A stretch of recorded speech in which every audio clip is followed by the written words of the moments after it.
My grandson took my $20,000 life savings by making me sign a fake investment contract on a shiny mahogany desk.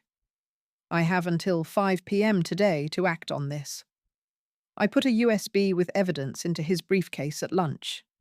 The brokerage's main floor smelled of polished wood and too strong coffee. I adjusted my reading glasses, folded the laminated cleaning schedule in my jacket pocket, and approached the receptionist. My hands trembled slightly from the arthritis. I forced my steps, slow and steady. "I'm here about the cleaning job," I said, voice flat, dry. "Probation ends in a week. Need to start right away." The receptionist looked me up and down. "You're sure you can handle this? The place is busy. Lots of standing, heavy trash bags." "I have my routine," I said, pressing my knuckles briefly. "I take breaks." She hesitated, shaking her head slowly. "You sure? We've had younger applicants. This is a fast pace." She glanced at the clock, 8:15 a.m. "The investor video conference is at 10 tomorrow. Lots of last-minute prep." "I'll manage," I replied. "Evening shift possible?" Her computer beeped. She frowned. "Let me check." The waiting stretched a few minutes longer than necessary. I sank into a plastic chair near the elevator, fingers expanding and curling stiffly. Pain in my right wrist sharpened like a pinprick. I rubbed it discreetly. When she returned, she handed me a badge and a mop handle. "You're on trial basis. Office cleaning. You start after lunch. Evan Carter's workspace is ours to clean. That's where the action is." The words settled cold. Evan Carter, the man who bankrupted me, and now a foothold inside his office. I limped toward the elevators, hanging on the rail for each step. The lobby's glass facade showed me a sharp silhouette. Evan tapping his pen nervously in his third-floor office, visible through the windows. I focused on the rhythm. Tap, tap, tap, tap, tap, tap. His phone buzzed. The screen read, "Investor Review Board." He checked it, then called a meeting. "Schedule extra conferences," he ordered curtly. "Need every angle covered. No loose ends." I circled the main floor, noting the janitor's closet and the supply carts. The mop's handle felt light in my grip, but truth was, muscle strength was weak. I paused and sat on a bench for 2 minutes, flexing my fingers. Every movement was measured now, no room for waste. At his desk, the clutter was surprising. Coffee cups, notes, and his laptop were there, but no external backup drive. I traced the edge of the desk with a finger, counting a dozen pens and a half-dozen unopened mailers stamped "Confidential." His briefcase sat locked under the chair. A worker on the floor dropped a stack of folders. They scattered. I bent without twisting, collected them carefully. The receptionist caught my eyes. "You're tougher than I gave you credit for." "Just good at patience." The screen by the front door flashed. "Investor meeting, 10 a.m. tomorrow." I memorized the time, 48 hours. That's all the time left before everything might go public. Pain flared again in my wrist as I moved toward the janitor's closet. Rest breaks would be my shield. For now, the first step was just survival. The hallway outside the supply closet smelled of old paper and dust. The metal door, unmarked except for a faded supply stenciling, was locked. I gripped the handle with my wrinkled hands, slower than I wanted, silver hair falling forward. The last time I tried the door, my arthritic fingers betrayed me. Too sluggish, too weak to jiggle the key lock without noise. Now I had to try again, but carefully. At least one false move here, and someone would ask questions. I needed that investor contact list, hidden on a thumb drive somewhere in that closet's mess. I checked the time on my glasses. 4:15 p.m. 48 hours until the investor review meeting. That clock was already ticking, the urgency settling deep by my ribcage. Fatigue was pulling at me like gravity. Shorter bursts, slower motions. No more searching the office in long stretches. 10 minutes max, like today. Then break. Then push again. My eyes scanned the narrow rows of metal shelves inside the closet, but the lock barred me from entry. The door wouldn't budge. I stepped back, steadying my breath. The key might be nearby. Sometimes offices keep spare keys taped under shelves or desks. I crouched slowly, easing the pressure on my knees. Under the shelf marked A12, I noticed the sticker clearly this time. I found a piece of tape folded neatly. Pulling it off revealed a small brass key. A soft click, and I pushed the door open a crack. Inside, the faint hum of the building's AC mingled with the muffled sounds from the floor above. The closet was cramped, shelves crowded with files, boxes of toner cartridges and old cables. My walking cane leaned outside. I took a steadying breath and bent down carefully to open a small locked cabinet at the far end. I pulled out a laptop, recognizing it immediately. Evan had stored files here for quick access. I plugged in my USB, but the system stuttered, slowed to a crawl. Less than 2 minutes in, the screen flashed. Access denied. Files encrypted. I cursed silently. Evan's move. Encrypt files after noticing slow system access. A clever countermeasure. But the encryption asked for a multi-factor authentication code. I stared at the keyboard. No phone nearby. No code hints. The key labeling system was exposed. The tape, the easy shortcuts, but not enough to beat Evan's technology alone. I flexed my fingers, impatient with their tremble, pulled my reading glasses lower and examined every folder, stack after stack. No sign of the authentication code slip, no sticky note in sight. Then the unexpected. A quiet click near the door behind me. My body tensed. Footsteps. I slipped the laptop back inside the cabinet, barely closing the door before the janitor rounded the hall corner. "Everything all right?" he asked, eyes narrowing slightly. "Just checking supplies," I answered, voice low but steady. He nodded and walked away. I exhaled, gloved hands feeling cold. Sitting on the floor, I counted my breaths. 5 slow ones. Fatigue hit hard. Shaking hands forced me to rest. I had physical access to the locked closet. That was my edge. But now I needed a new plan to break Evan's encryption or find where he kept that elusive code. Outside, muffled voices echoed faintly, no doubt the first investors arriving early. The pressure wasn't just on the meeting clock anymore. It was on me, slowly breaking down the last barrier. Evan Carter's control over my money and this office. The faint scrape of a chair slides across the polished floor.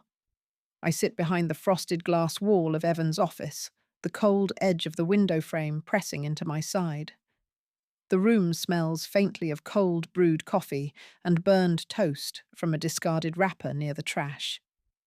My wrist throbs precisely where the skin stretched tight from clutching the pen earlier, the dull ache a reminder of every second wasted. Evan's tall figure moves with mechanical precision behind his large mahogany desk. He's picked up papers, shuffled them like a dealer at a card table, and muttered numbers under his breath. I heard him again just now, louder this time. April 17th.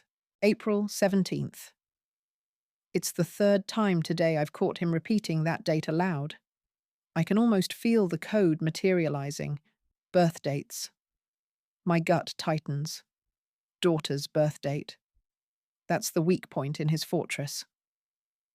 I adjust my reading glasses, squinting through the glass. His hands, too.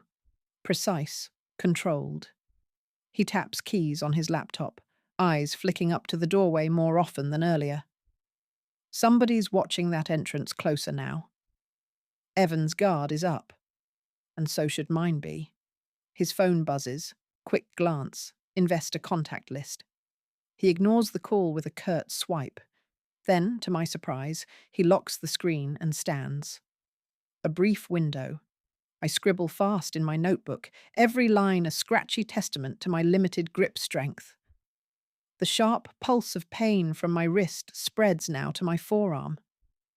I tilt my head, trying to catch his next move. When he returns, Evan pauses by a framed photo on his desk. A smiling teenager, white blonde hair pulled back tightly. He fingers the edge of the frame like a lifeline. The date he spoke, April 17th, is probably her birthday. My breath is steady, but my body betrays me. The wrist numbs, demanding I stop. I close my notebook briefly, massage my forearm, then catch movement outside. A new player. Security steps into the hall, eyes scanning the office entrance twice as often as earlier. The new threat is clear. He's raised the stakes. Evan's not just protecting his data, he's preparing for war. The partial code I've pieced together lives in the sequence of dates he's muttering. I write UR417 next to UR5 and 1123, the other repeated numbers. April 17th, May 5th, November 23 dogs. Numbers for the lock. Pattern interrupt. A sudden knock. Hard. 3 sharp raps.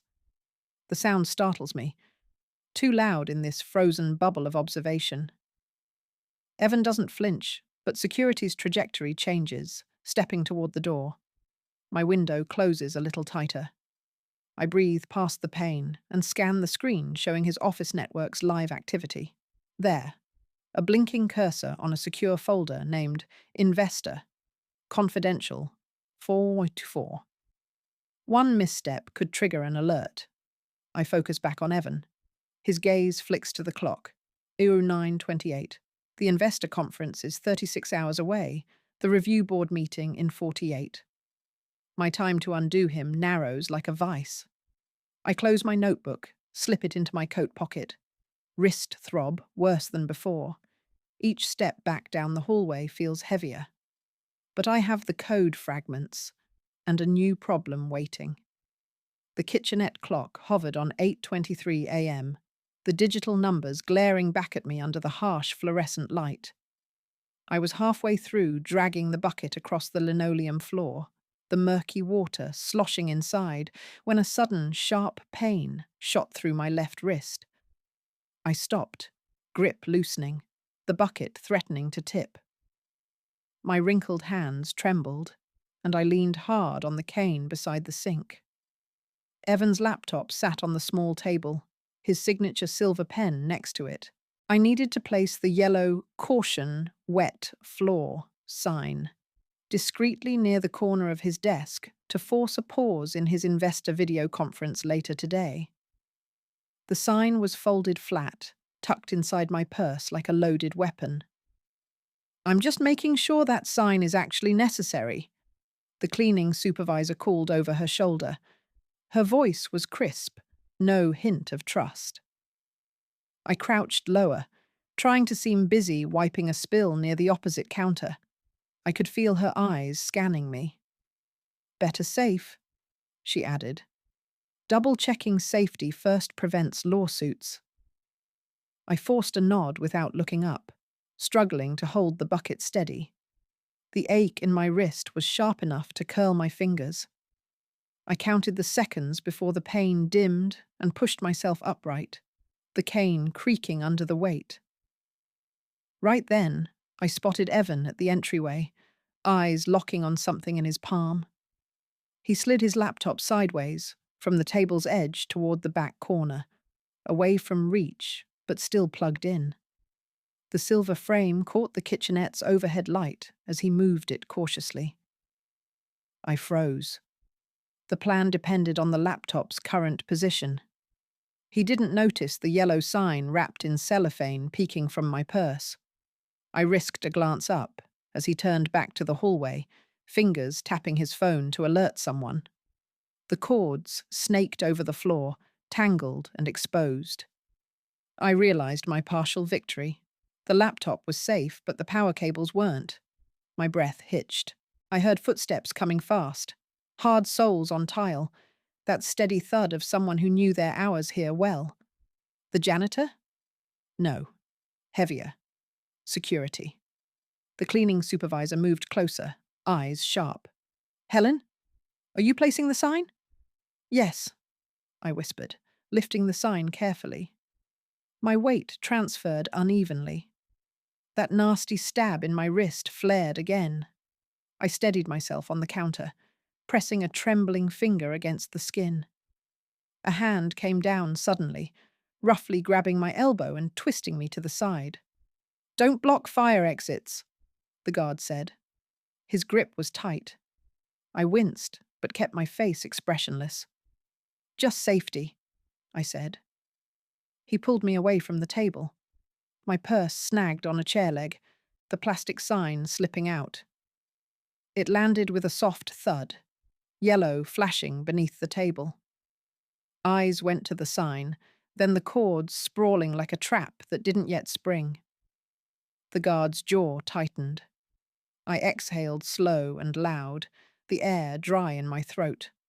The trap had sprung, as intended. Now it was time to force the disruption. There were 12 hours left before Evan's video conference, 48 before the investor board reviewed the fund. The moment to act was here. The conference room window was steamed over from the early morning chill. I set my glasses on, adjusted the stiff sleeves of my jacket, and peered at the large digital clock. 11:07. 90 minutes to shake the cast that Evan had laid over what little trust remained. I'd learned Evan's schedule from the janitor's sloppy notes stuffed under the sink. Trust had its price in minutes and misdirection. The investor call was live, voices buzzing faintly from the laptop speakers perched on the polished table. Evan sat at the head, fingers drumming the surface, sharp suit jacket tight against the chair like armor. By his side, an assistant kept a hawk's vigil, eyes darting from me to the console.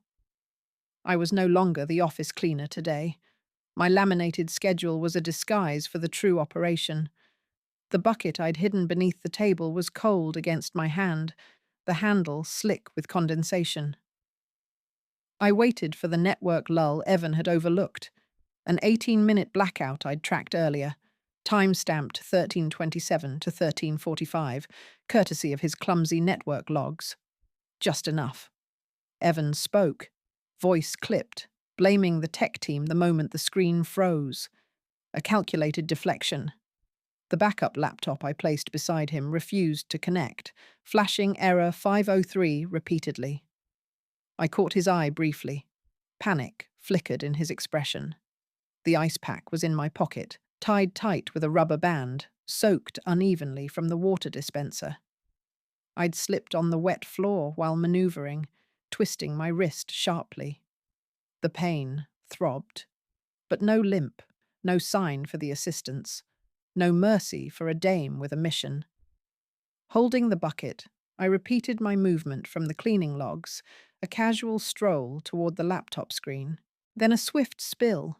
The cold water poured over the keyboard, curtains of liquid masking the sensor. Fingers shaking, glasses fogging slightly, I sucked in air through clenched teeth. The assistant's eyes widened, disbelief sharpening her gaze. Ms. Carter. Accident, I said flatly, and stepped back, deliberately slow despite the ache in my wrist. The emergency call lasted 13:53 on the laptop timer, precisely when the screen blinked and died. 45 seconds of stunned silence. I sat down, folded my hands, wincing. Evan launched into explanations, already drafting emails in his mind to investors that the tech failure was their fault. The live call clock ticked treacherously. Investor trust was cracking. The assistant moved to inspect the laptop, her head faintly shaking at the water droplets bleeding into the keyboard. Security cameras mounted high caught the spill, but also my limp step retreating to the chair. I took the opportunity to unwrap the ice pack, pressing it against my wrist beneath the tablecloth. Pattern interrupt. The room's video feed stuttered abruptly. A new message scrolled across the investors' screens. Technical difficulties persist. Only, it was no system error. I'd slipped a USB into the laptop's chassis moments before the call, loaded with records of Evan's fraudulent transfers. The screen freeze was more than a glitch. Evan's jaw tightened. His assistant's expression soured. Investors whispered in the chat window, their doubts crystallizing as the clock edged toward 11:40. The backup laptop still refused connection. The disaster was public. I glanced down at my wrist, the ice pack cold and crushing. Pain would slow me, but the sinking trust wasn't my burden alone. Evan's panic was raw now, visible for all to see. The public unraveling had begun. There were 34 minutes left on the call clock. Time running, trust slipping. The archives room door hissed shut behind me. A dry chill met my skin. The metal filing cabinet stood in orderly rows, but it was the server rack humming softly in the corner that held what I needed. The label read, Finance Zuziotu. My gloved fingers brushed the cooling vents, the air faintly warm against the back of my hand. I had 36 hours till the investor review board convened. No margin for error. My silver hair was pulled back loosely, and my reading glasses slid down my nose as I bent low to read the small print on the access panel. The keypad blinked red, locked tight against cleaning staff, in effect, against me. No override on my badge. I pressed the worn, laminated schedule pocketed in my jacket for backup, but none could help here. I pulled out my notebook, keyed in dates I'd cross-referenced, last quarter reports, suspicious transactions around the 14th and 16th. I needed to find insider emails, something solid linking Evan Carter to the fraud, or to the cover-up. I exhaled, breath shallow in the narrow room. My knees stiffened as I bent again to locate the network switch. The fluorescent tube overhead flickered. A light cough outside. The janitor, maybe. Or worse. A code blinked to life on the terminal suddenly. An alert. Evan had tightened security hours ago. All server access attempts were logged. My heartbeat edged up, not from fear, but asthma making the air tight. I rested my hand against the wall, steadying. My trembling fingers unlocked the USB drive I'd hidden earlier, ready for a quick transfer if I could get in. I scanned the server directory quickly, eyes straining behind cold lenses. Then I found it. A folder named Uploaded Mails Zo3 19. Nestled among typical company chatter was an email chain. Evan's name featured prominently. But he wasn't just messaging. He was framing Mark Klein. The messages detailed a plan to plant fraudulent entries under Mark's account. Shift blame to Mark, one read plainly. The sender remained unclear until my eyes caught a subtle signature in the header. CM. I froze, blinking hard. The name wasn't familiar. Who was CM? A partner in this or another scapegoat? My hands shook more, this time from the shock. I tapped my cane twice on the floor, an old habit when thoughts derailed. Suddenly, the door latch clicked outside. The janitor's cautious steps, no time to hide. I slipped the USB into my jacket and stood slowly, breath shallow but deliberate. My legs protested. Climbing the stairs from the second floor would be slow with this tight chest. The realization settled heavy. Evan wasn't working alone. CM needed tracking, and fast. Someone else pulling the strings. I forced the creaky joints to move, counting each step. Floor by floor. 6 flights. By the time I reached the lobby, breath caught tight in my chest. The receptionist's sharp eyes fixed on me with surprise. Something was shifting. Security would be ready. I'd lost precious minutes on the stairwell, and with Evan already logging every move, I knew I had to act faster. Before slipping back into the shadows, I whispered under my breath, "CM, you're the new variable." Outside, the city noises filtered through heavy glass. The next 24 hours could break or bury what was left of my life savings. I clasped my trembling hands tight and tightened my grip on the cane. This wasn't over. Not by a long shot.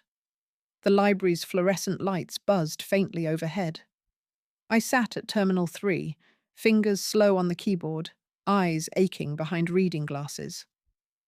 The timer on my phone blinked 17 hours left before the investor review board meeting. I rubbed my temples, the sting from too many hours of screen glare settling deep. This was the price of desperation. Tracing CM beyond the office network wasn't straightforward. My limited computer skills forced me to rely on databases I barely knew, weaving through layers of encrypted financial records. With every failed login or dead-end hyperlink, the ache behind my eyes pushed harder. I squinted at the screen displaying transaction logs marked with code OFF ACT 8492 SO 3. The offshore account numbers were vague but real. As I sifted through, a name flashed, a transfer linking CM to a subsidiary in Cayman Islands. I cross-referenced lists of investment shells and pieced together a trail of money flowing away from the fund, siphoned to accounts tied to an offshore entity. The code matched patterns Evans' emails used, but then a new detail caught my attention. The account was under the name Carter, not Evans, but his uncle's. Evans' uncle had been out of public sight for years, estranged from the family after a messy divorce. Why route funds to him? I bookmarked the file and leaned back, wheeling my chair forward with a measured creak, hands trembling slightly with fatigue. A sharp ping from my phone pulled me back, an alert from a news feed. Evan Carter was preparing a public statement, denying any involvement in the missing funds and framing the media spin as misinformation. I made a note. His overconfidence in public denial was a weak point I could exploit. Suddenly, a new detail shifted the ground beneath me. While scrolling through archived emails, I spotted my grandson's name, Evan Carter, linked to insider emails implicating one of the brokers in a setup, framing someone else for fraudulent trades. The betrayal wasn't just financial, it was familial. I shut my eyes, let out a slow breath. I rested my head against my cane, fighting a wave of breathlessness. The strain from relentless searching had returned, not sharp, but insistent.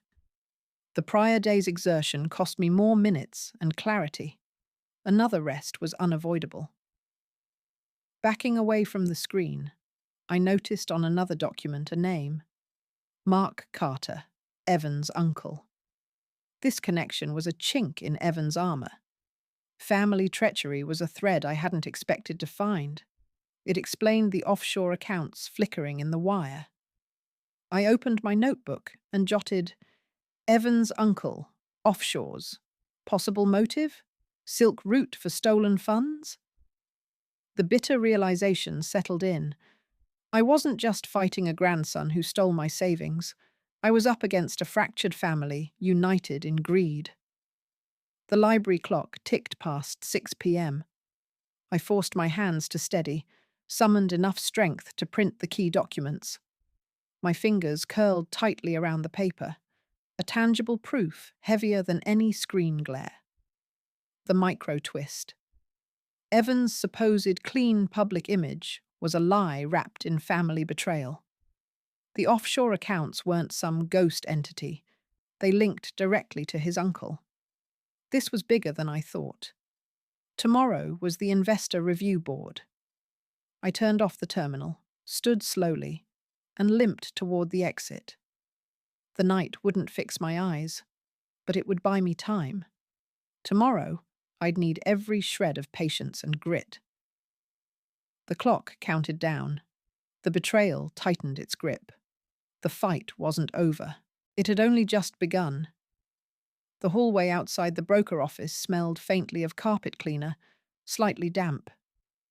I lowered myself beside the wall, my knee aching sharply from the crouch. The polished floor was cold beneath my fingers as I adjusted the tiny recorder in my pocket, the one I'd hidden earlier in Evan's office. I wasn't built for this. My silver hair pulled back loosely, reading glasses perched low. My hands wrinkled and trembling, but steady enough to hit record again. Evan's voice came through the open door, clipped and impatient. "I'm not moving a dime until after the investor meeting. My uncle needs that money today." I clicked my notebook closed with a soft tap, the sound imperceptible over Evan's growing agitation. The security cameras in the hallway tracked every movement. I glimpsed the guard through the frosted glass by the main entrance. Not suspicious, but alert. My knees throbbed. This was a trap if I stayed too long. "Did you transfer the funds to your uncle last week?" I whispered to myself, tracing the exact date in my notes from the last wire transfer. June 3rd, account 47218, $75,000. The door creaked. Evan stepped out, laptop in hand, silver pen tapping his briefcase rhythmically. His sharp suit jacket brushed mine as I slipped toward the maintenance closet. "Security, check all phone lines immediately," he barked over his shoulder, voice tight. His impatience was his weakness. He snapped at the assistant in the furthest corner, dismissive, curt. His reactions betrayed him. I slipped inside the cramped closet just as the guard's boots clicked down the hall. The stiff air blended with the scent of cleaning solvents. I crushed down the sharp pain in my knees and opened the recorder file. My thumb hesitated before hitting save. The screen flickered. An error message blocked the file. Corrupted. Unable to save. The timer on my phone blinked. 18 hours to the investor review meeting. The confession I'd risked everything for was lost. I exhaled slowly, counting my breaths. Not now. Habit took over. I pulled out the ice pack from my jacket, pressing it against the ache. Rest, then plan. A knock on the closet door startled me. The janitor's familiar voice whispered, "He's watching phones now. Be careful." I nodded, fingers stiff on the cane, voice too soft to reply.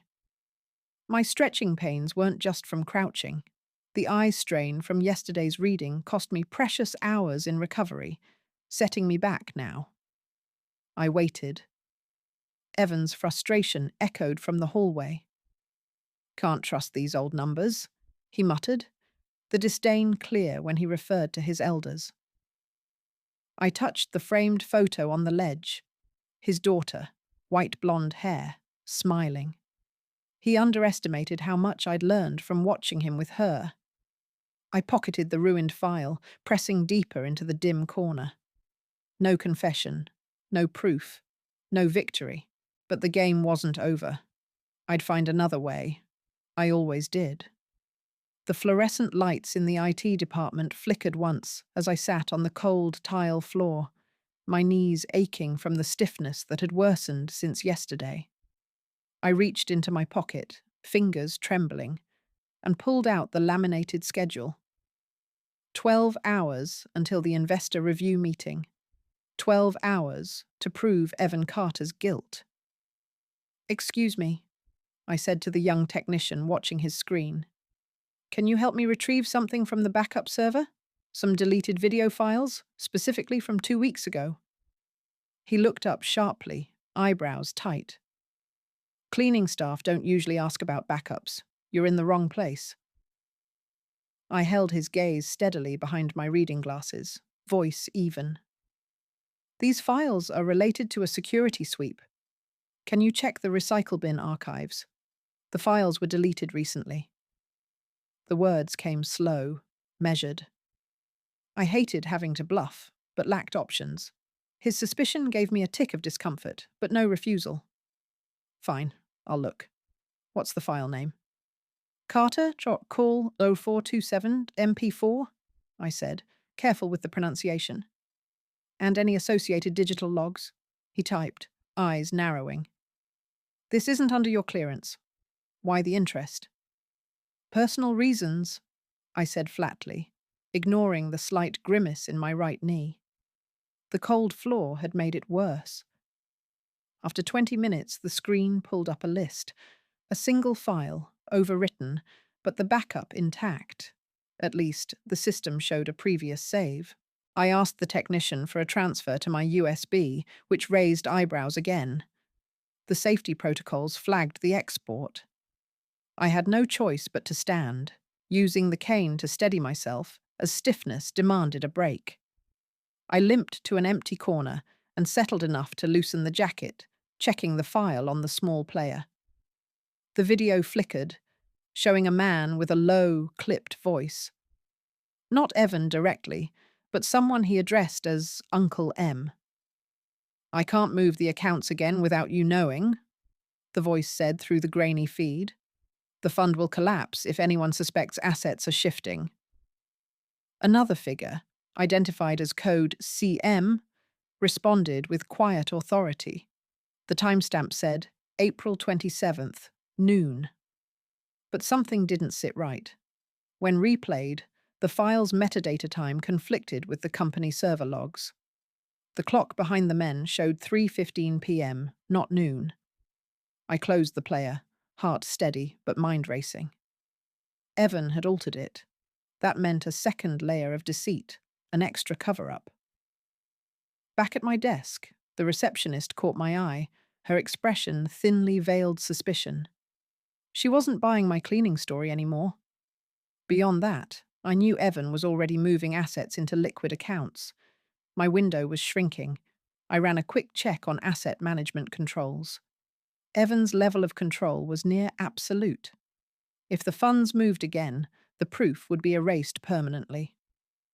I needed to get this video and metadata into the hands that mattered, before midnight. Despite my joints stiffening painfully, I tucked my cane under the desk and prepared to draft an anonymous tip. The timestamp corruption was a critical clue. Legal would demand forensic analysis and a freeze on accounts. The fund might survive, and I could finally recover some of my losses. But the clock ticked louder with every second. 12 hours. The deadline approached. I leaned back and rubbed my hands over my eyes, feeling the slow tremble trickle down my fingers. Then the security guard appeared outside the door, standing too close, watching. The game had shifted. I was almost out of time. The meeting room smelled of polished wood and recycled air. I settled into the stiff chair at the far end of the long table, a thin cough rattling in my chest. 3 hours stretched ahead, and I'd taken a moment to set my reading glasses on the table. My hands trembled slightly, wrinkled and worn, as I opened my notebook. The board members filtered in, 12 in total, half already flipping through the binders Evan had supplied. Evan Carter sat near the center, his sharp suit jacket impeccable, a practiced smile glued to his face. His laptop was open, windows flicking between spreadsheets and emails, the latter including his contact list, which he nervously referenced as a shield. "I'm here to present the evidence you requested," I said, voice plain and measured. "Materials include transaction records, communication logs, and something new. A tie to CM, my uncle, showing him as a silent partner in the fraud." Murmurs rippled through the room. Some board members exchanged uneasy looks. Others leaned forward, hands folded near their mouths. Evan's lawyer rose quickly when I mentioned CM. "These accusations are unsubstantiated," he said, sharp. We demand suppression of this evidence until a full legal vetting occurs. Premature sharing compromises due process and exposes this board to legal liabilities. I felt my chest tighten. The board's legal pressure weighed heavier than my joints today. The arthritis in my fingers sent a jagged warning. I slid my hands under the table for support. A cough interrupted me, sharp and ragged, finally forcing me to reach for a tissue. Small breaks, shallow breaths, then back on with the quiet shuffle of papers. Pattern interrupt. Suddenly, the assistant to Evans spoke up, her voice low but clear. Mr. Carter's email logs reveal a series of deleted messages sent hours before this meeting. We're recovering data now, but expect further disclosures. That sent a ripple through the room. Several board members glanced at each other, then at Evan, whose face tightened imperceptibly. The chairman tapped the table, calling for order. We are splitting between those pushing for immediate dismissal and those urging further inquiry. We'll postpone the vote for at least a week. The room felt colder. I caught my breath and observed the subtle nods among a faction that once seemed solidly in Evan's corner. In my lap, my hands tightened around the cane's handle, the worn wood coarse under my fingers. We must continue, the chairman added. We'll commission an independent audit and re-evaluate this board's position accordingly. I exhaled slowly. The case was prolonged, but the cracks were showing. I collected my papers, holding the laminated evidence schedule in my gloved hands. Each minute here drained me. The cough hit again, louder, wrenching from deep in my chest. The delay was a reversal I hadn't expected. My silver hair, slicked back, felt heavy. Wrinkles pooled on my brow as I stood with deliberate care, my slow gait depending more on the cane now. From across the room, Evan's eyes met mine, cold and calculating. He knew this bought him time, but not forever. I watched as his assistant whispered into his ear, phone in hand, scanning the room's tension. The proof was out. The board's fracture deepened. I needed rest soon. My joints ached too much for more hours like this. But the fight was far from over. The low concrete ceiling of the executive parking garage smelled of oil and damp, the light flickering above stall 37. I adjusted my reading glasses and shifted my cane to my left hand. On the ground lay a wet patch, which I'd overlooked. My hip throbbed sharply where I'd slipped earlier. 30 minutes outside the main building and already bruised. I dug into my jacket pocket for ice pack. These bones don't heal like they used to. Evan stood by his sleek black sedan, tapping a silver pen on the hood with sharp, impatient movements. His sharp suit jacket was crisp, but the line around his mouth was tight. I approached slowly, every step deliberate. Evan, I said, steadying my voice despite the ache. We need to talk about my uncle. You need to tell me the truth. His eyes flicked to my swollen hip, then back to mine. Helen, he said, voice clipped. This isn't the place. Drop this now or I'll have to cut ties. Report this whole thing to security. I already have your files, I said, voice low. The contracts, the transfers. You think I don't know what your uncle did? Evan breathed out, fists clenched. He set me up. Carter Investments, File 47B. Those shell accounts, the fake invoices. He made me the fall guy. I took the hit. He got clean out. His voice cracked slightly. I'm telling you, I'm desperate. If the board finds this before the review, we're both ruined. His words landed like stones, a twist I hadn't expected. I nodded slowly, rein in my suspicion, but rage simmering beneath. So this is bigger than you, and they want you gone. He glanced around nervously, frowning. I saw the instant calculation. He pulled out his phone and made a quick call. "I'm filing a complaint. You're trespassing. Security will be here any minute." His desperation was exposed. I gripped my cane tighter as echoes of heavy boots filled the space. 5 seconds later, a security guard appeared. Tall, broad-shouldered, face stern. Evan stepped forward. "This woman is causing a disturbance. She broke into restricted areas. You want to check her ID?" The guard looked me over, then back at Evan. The guard's eyes lingered on my laminated schedule badge pinned to my jacket. There was hesitation before he finally shook his head. "No complaints on record against you before, ma'am. Seniority rules." Evan froze. The flash of panic in his eyes was almost human. Without missing a beat, I said, "You need to meet me inside in 24 hours. The Investor Review Board reconvenes tomorrow." Evan's jaw tightened, then he nodded with reluctance. As the guard turned to leave, his radio crackled. "Incident over. Stand down." I took a slow breath, rubbing my hip where the bruise stung again. Today's fall cost me, but Evan's move revealed more vulnerability than I expected. Suddenly, Evan's phone buzzed again. He scrolled, then paled. "There's something else.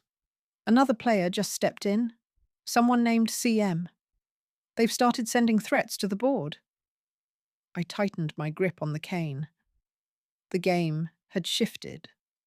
For now, Evan and I had a temporary alignment until the board met, until I could recover every last cent and expose everyone. The bruising from the fall burned deep beneath my jacket, a reminder that every step forward demanded its price. The cafe's formica table rocked subtly beneath my trembling hands as I settled into the corner seat, silver hair pinned back with neat pins, reading glasses perched low. The worn leather chair creaked in protest, my spine reminding me of the long sit already in place. 12 hours to the Investor Review Board meeting. 12 hours to get proof from Evan's uncle Walter, without setting off alarms. Walter was here early. He wore a dark coat, but the collar couldn't hide his hawkish eyes, catching every subtle movement. I kept my voice flat. "You always have the last word with the funds?" He shrugged, lips thin. "Some say I'm the real boss behind the curtain. I keep things liquid and quiet, evading public eyes. But there's risk, Helen." His gaze sharpened. Exposure could ruin everything. I nodded, fingering the laminated schedule in my jacket. This fund's on thin ice. Evan's desperate calls this morning made that clear. Walter's fingers tightened around his coffee cup, slow but firm. "Evan called me less than an hour ago. Wants an emergency board meeting at 3 p.m. No room for mistakes." His glance grazed the briefcase beside him, a battered thing with scuff marks and a blue strap. It sat between us, unattended. My knee throbbed with a familiar jolt from the long sit. I shifted weight to my cane. My wrist muscles ached. The cost of this stakeout wasn't just time. Every movement had to count. Walter leaned closer, lowering his voice. "You think Evan's bluffing? The funds aren't as solid as the public sees. I control the flow, but the fear's there. It's what keeps me cautious." I caught the flicker of fear and knew it was leverage. The briefcase caught my eye again. My fingers itched for the stolen folder of documents, investment contracts with fabricated returns, wire transfers listing fake accounts, all encrypted but crackable with the right key. That key was in Evan's uncle's files. Without warning, an elderly man slipped by the counter, sending a waitress's tray crashing. The coffee, a dark pool, spread across the floor between us. Walter's eyes darted reflexively toward the spill, breaking his focus, and in that blink, he shifted briefly from his briefcase. I stiffened, feeling the weight of every second. Hours of patience now hinged on this moment. My trembling hands hovered above the strap, deliberate. Before I reached, Walter's cell vibrated sharply. He pulled it out, stared at the screen, then barked into the phone. "Evan? Yes, I'll be ready. No slip-ups." In that moment, hesitation vanquished. I moved. Fingertips brushed the briefcase. The leather was cold and cracked. Pain radiated through my lower back, sharp and unforgiving. But I clenched my jaw. Walter's head snapped up, shock flashing across his face. "Helen?" His voice was tight. I flipped the latch and yanked the zipper just enough to slip inside and pull out a manila envelope marked "Confidential, Funds Ledger Q3." The papers were brittle, the ink fresh. I traced the columns and codes with shaking fingers. Inside were transaction records contradicting Evan's public reports. Walter rose, stiff but swift for his age. "You don't know what you're messing with." "Maybe, but you're scared enough to call him," I said dryly, pocketing the envelope. "Fear makes cracks." Walter lunged, but my cane caught him near the knee in instinct. The world spun with pain in my lower back as I fell against the chair. My breath hissed through clenched teeth. The spilled coffee pooled beneath, a cold reminder of the chaos just stirred. The trap was sprung. The briefcase was mine. But the fight was just beginning. The corridor outside my uncle's office hummed with the soft buzz of ceiling fluorescents. The polished floor reflected the flickering security cameras perched at every corner. It was 7:12 a.m. I checked my watch again. 6 hours until the investor review board started. The briefcase I needed to snatch was just behind that locked door. Each step was slow but deliberate. My wrinkled hands trembled slightly as I adjusted my reading glasses. The scuff on my left palm from yesterday's door lock stung with every movement, a fresh reminder that the cost could be far worse. I wiped the dampness with the sleeve of my jacket.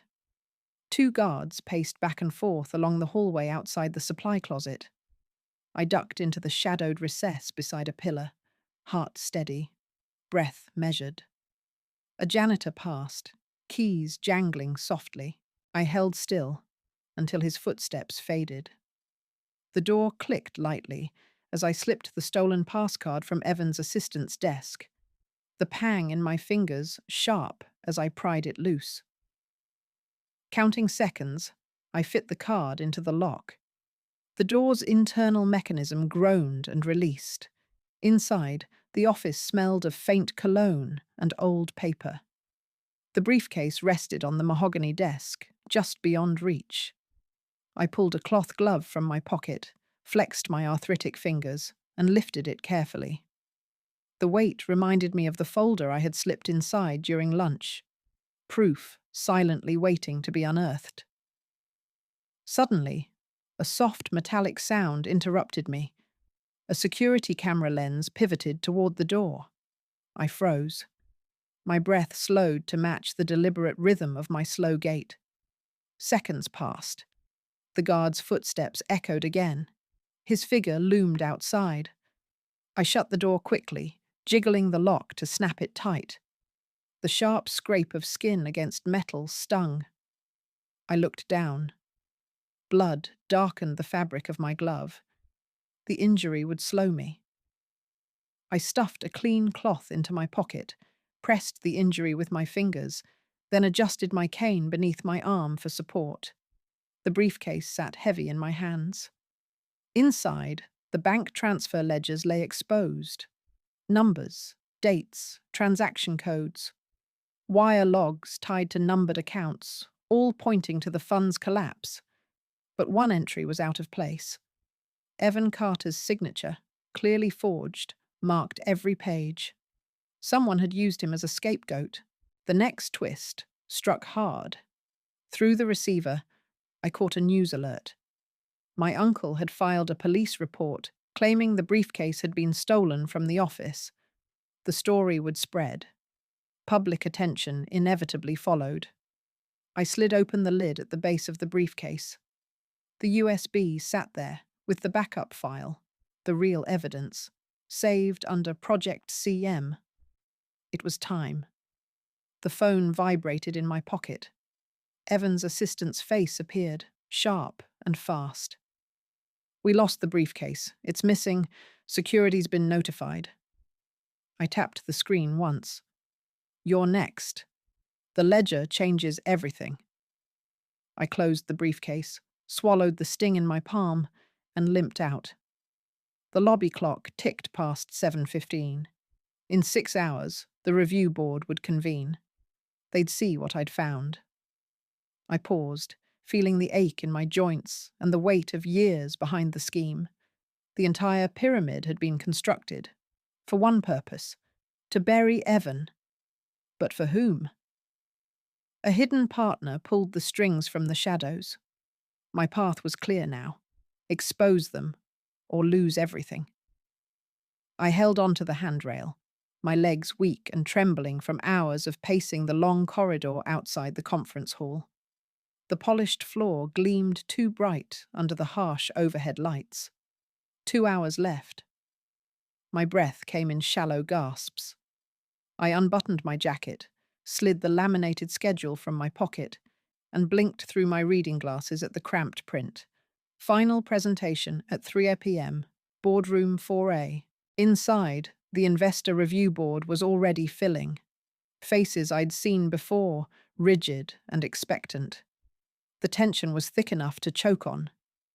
I took my cane with a slow, deliberate step forward, ignoring the dull ache that traced from my swollen ankle to my back. My hands, wrinkled and trembling, gripped the USB drive with the proof no one had dared to hear until now. Evan sat at the table, his sharp suit and silver pen tapping against a notepad. His eyes flicked to the clock, then to the door, like a cat listening for the right moment to pounce. My uncle sat beside him, visibly unsettled but clinging to the facade of calm. The receptionist glanced my way, suspicion in her eyes. The janitor had locked up the supply closet after I'd pressed my case there earlier. Security followed me to the room, but they said nothing. Too many eyes to cause a scene. I started the presentation. Every slide displayed the numbers, transaction codes, dates. 6,200 withdrawals rerouted. $500,000 siphoned from the fund. My voice barely above a whisper, but steady. Charts highlighted the scapegoating attempts. Documents with forged signatures implicating my uncle as the mastermind. Evan's assistant shifted nervously as I laid bare the layers of deceit. I caught the assistant's glance at Evan's laptop. A new contact list, freshly updated, named investors scheduled to be notified of urgent changes. Evan's plan was clear: to sever ties with all implicated, confuse responsibility, and escape unscathed. My legs screamed with every step. Halfway through, I sat, resting my cane against my knee, the numbness in my fingers intensifying. The boardroom's recycled air felt thick, pressing down. Evan stood suddenly, voice sharp. "This is nonsense. These files are fabricated. My uncle orchestrated everything behind my back." He slammed a folder onto the table. The board murmured, but I was ready.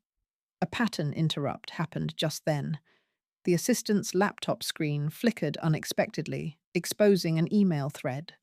The subject: CM's directive. Explicit instructions masked as a scapegoat setup. CM remained unknown to most, but here was proof a hidden partner arranged the entire pyramid scheme, setting Evan up. The board chairman's face changed. "CM?" he asked. I nodded, exhausted but determined. The receptionist whispered into her phone. Security moved quickly. Within minutes, my uncle was escorted out in cuffs. a battered man pleading his innocence but silenced. Evan's confident smile dissolved. He sank back into his chair, removed from his position. Investors, once poised to flee, stood and pledged to sue for all lost savings. The fund was unraveling, but trust had begun to restore. I watched, holding my yellow caution sign, a symbol and a shield. The sign's plastic edge pressed into my calloused palm. My legs ached to collapse. But I stayed upright, steadying myself against the table with slow breaths. Justice came hard and late. The fund's collapse was inevitable, but not without truth. I turned the sign over in my hands. Then the twist. Quiet, like a cold draught slipping between the walls. The entire pyramid scheme had been set up by CM, masked by Evan's fall. CM was still out there, watching, waiting. I felt the weight of the fight ahead settle deeper in my bones, as real and relentless as the ache in my joints.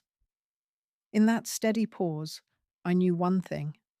I had reclaimed my life savings, but the war was far from over.